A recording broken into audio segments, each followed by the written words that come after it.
এবার এই ছবিটা দেখুন, উচ্চ মাধ্যমিক পরীক্ষার্থীকে মার। উচ্চ মাধ্যমিক পরীক্ষার্থীকে নেতা মারছেন, মারতে মারতে তাকে ফেলেও দিলেন। পূর্ব বর্ধমানের খণ্ডঘোষের এই ছবি, বেরুগ্রামের ঘটনা। বিজেপি সমর্থকের ছেলেকে মারধর করে একেবারে পুকুরে। বিজেপি সমর্থকের দোকানে দলবল নিয়ে ভাঙচুর। বিজেপি কর্মসূচিতে যোগ দেওয়ায় হামলার অভিযোগ।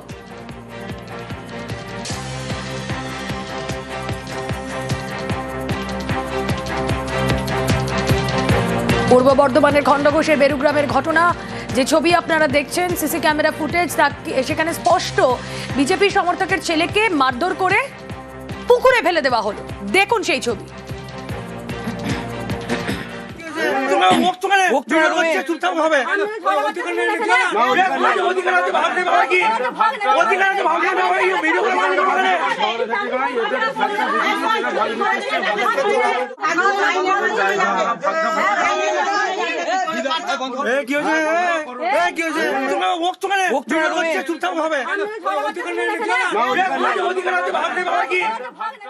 আমার বাবাকে এসে বলে কি না দোকান বন্ধ কর, সেই জিনিসটা নিয়ে তারা আমার উপরে আক্রান্ত হয়ে এতটাই আমাকে বাজে ব্যবহার করে যে তারা আমার হাত দুটোকে ধরে পুকুরের উপরে আমাকে পুকুরের দিকে জলে ছুড়ে দেয় এবং ওখানে থাকা একটি বাঁশের উপরে আমার মৃত্যু পর্যন্ত আশঙ্কা হতে পারতো।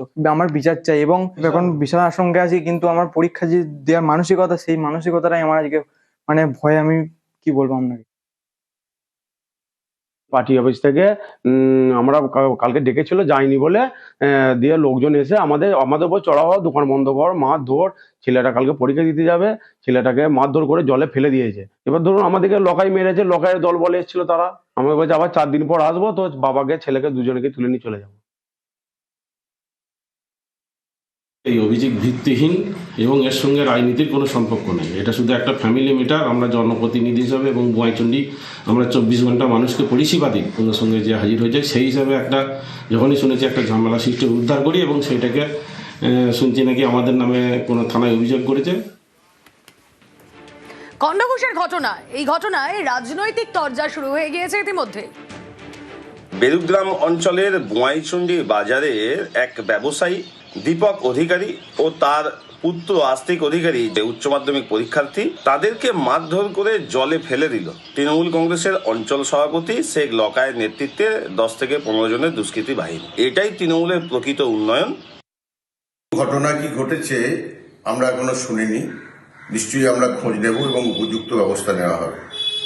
থানায় অভিযোগ হয়েছে শুনলাম, পুলিশ তদন্ত করে নিশ্চয়ই উপযুক্ত ব্যবস্থা নেবেন। আইনের পথে চলবে। বিজেপি বিধায়কের খোঁজ পেতে নিখোঁজ ডায়েরি। গোঘাটের বিজেপি বিধায়কের খোঁজে পোস্টার। দিনে টর্চ জেলে মিছিল করে বিধায়কের খোঁজ। বিশ্বনাথ কারকের বিরুদ্ধে পরিষেবা না দেওয়ার অভিযোগ। বিজেপি বিধায়কের বিরুদ্ধে সরব তৃণমূল নেতাকর্মীরা। ভয় পেয়ে তৃণমূল দিশেহারা, এমনটাই তো বিশ্বনাথ কারকের। এরকম কাজে তিনি আমাদের উপকৃত করছেন না এবং আমরা যে ছেলেদের স্কলারশিপের জন্য এমএলএ সই আমাদের বিশেষভাবে যেটা প্রয়োজন সেটা সই করানোর জন্য ওনাকে আমরা খুঁজছি, কোনো মতেই খুঁজে পাচ্ছি না। তো আমাদের আবেদন একটাই, ওনাকে যাতে আমরা দেখা পাই, সেই কারণে আপনারা যদি ওনাকে আমাদের খুঁজে এনে দেন তাহলে আমরা খুব উপকৃত হব।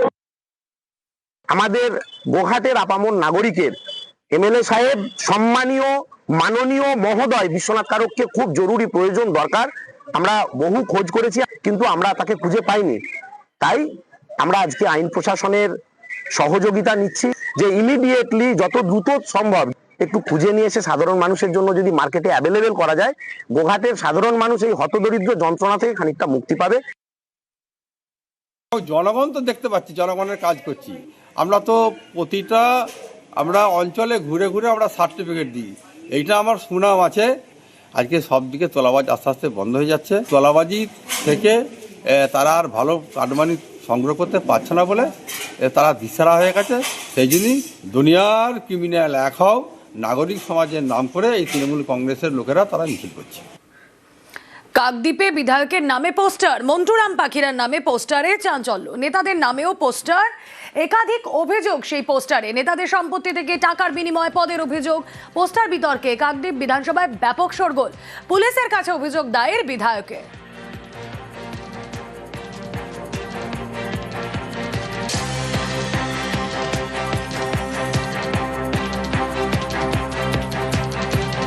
সকালে বাজার যাওয়ার পথে কিছু একটা পোস্টার আছে পড়ে দেখলাম, দেখা যাচ্ছে যে আমাদের এই স্থানীয় এমএলএ কাউকে টাকা খাইয়ে, তাকে সে নিজে টাকা খেয়ে অন্য কাউকে সভাপতি কিছু বানিয়েছে, করার এটা সেটা কিছু তো লেখা রয়েছে।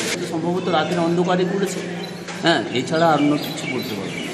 জাস্ট পোস্টারগুলো পড়ে আছে, তাই পড়ে দেখছি। আমরা মন্টুবাবু অর্থাৎ আমাদের এমএলএ, উনি যে দুর্নীতির সাথে যুক্ত চোর, তো আমরা এটা পোস্টার ফেলে বলতে যাব কেন? আমরা সরাসরি বলছি, মন্টুবাবু আপনি দুর্নীতিগ্রস্ত মানুষ, আপনি কাকদ্বীপ বিধানসভার যতজন বিধায়ক এসছে এখানে আপনি সব থেকে নিকৃষ্ট মানের বিধায়ক হয়েছেন। আমরা যেটা বলতাম, আজকের আপনার দলের ছেলেরাও সেটা বলছে। আমরা চাই আপনি 26-এ দাঁড়ান, 26-এ হারার স্বাদটা নিয়ে আপনি রাজনীতি থেকে বিদায় নিন। পুলিশকে জানানো হয়েছে, আইসিকে জানিয়েছি, এবং তিনি বিষয়টা তদন্ত করে তিনি দেখবেন, তার উপরে দায়িত্ব দিয়েছি। যারা তৃণমূল করে তাদের মধ্যে কোনো বিক্ষোভ নেই। এবার তদন্ত করে খুঁজে বার করবে তারা কে দোষী এবং কে কাজ করেছে। সেটা তো হতেই পারে। বিরোধীরা বলতে এখানে তো বিরোধী তেমন কোনো রাজনৈতিক অস্তিত্ব নেই, হয়তো বিজেপি ষড়যন্ত্র করে কিছু সমাজ বিরোধীদের সঙ্গে করে এটা করবার চেষ্টা করতে পারে, কিন্তু এখানে কোনো লাভ হবে না, ওদের কিছু লাভ হবে না। দুর্গাপুরের কাঁকসায় নার্সের মৃত্যুতে রহস্য। বুধবার রাতে তার রক্তাক্ত দেহ উদ্ধার হয় বেসরকারি হাসপাতালের আবাসনের নিচ থেকে। খুনের অভিযোগে সরব নার্সের পরিবার।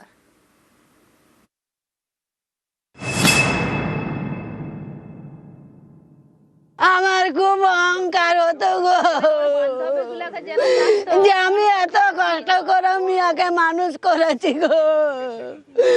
আমরা ভালো পেটে খাইনি, ভালো পড়ি নাই, মেয়েটাকে কোনো কষ্ট দিই নাই গো। দুর্গাপুরের কাঁকসায় বেসরকারি হাসপাতাল। এখানে নার্সের কাজ করতেন বছর 24-এর মন্দিরা পাল। থাকতেন হাসপাতালের আবাসনে। বুধবার রাতে এই আবাসনের নিচ থেকেই তার রক্তাক্ত দেহ উদ্ধার হয়। সবাই করছি তখন দেখছি যে এরকম পড়ে গেছিল। কিসের স্টাফ ছিল? Nursing staff. কোথা থেকে পড়েছে জানি না এক্সাক্ট, কিন্তু নিচে পড়েছিল। ছুটাছুটি সবাই করছে, দিয়ে ফোন এরকম করছে যে কোথায় আছে, কি করছে, এরকম হলো। তখন আমরা খোঁজাখুঁজি করলাম। এখানে কতলায় থাকতো? 8 তলা। বাঁকুড়ার বিষ্ণুপুর শহরের বাসিন্দা মন্দিরা। নার্সিং নিয়ে পড়াশোনা করতেন। মাস 7 আগে দুর্গাপুরের বেসরকারি হাসপাতালে কাজে যোগ দেন। থাকতেন হাসপাতালেরই আবাসনে। 11 তলা এই বিল্ডিং এর 8 তলায়। বুধবার তার মৃত্যুতে তৈরি হয়েছে রহস্য। খুনের অভিযোগে সরব মৃত নার্সের পরিবার। আমাদের সাথে তো কোনোদিন কিছু হয়নি, আমার আদরের মেয়ে ছিল গো, আমার খুব আদরের ছিল, খুব গর্বের ছিল গো। আমার মেয়ে শাস্তি চাই, আমার মেয়ের একটা শাস্তি চাই। কারেন্টলি ইনভেস্টিগেশনটা পুলিশ হ্যাজ টেকেন আপ। যা ইনফরমেশন কলেজের তরফ থেকে পুলিশকে দেওয়ার সম্ভব আমরা অলরেডি দিয়েছি। আমাদের দিক থেকে যা সহযোগিতা দরকার, যা সাপোর্ট দরকার, আমরা সেটা we will do it fully for both the local police authorities and the family. নার্সের ঘর থেকে মোবাইল ফোন এবং একটি ডায়েরি উদ্ধার করেছে পুলিশ। খতিয়ে দেখছে সিসি ক্যামেরা ফুটেজ। এটা কি খুন নাকি আত্মহত্যা, নাকি মৃত্যুর কারণ অন্য, খতিয়ে দেখছে পুলিশ। নিউজ 18 বাংলা।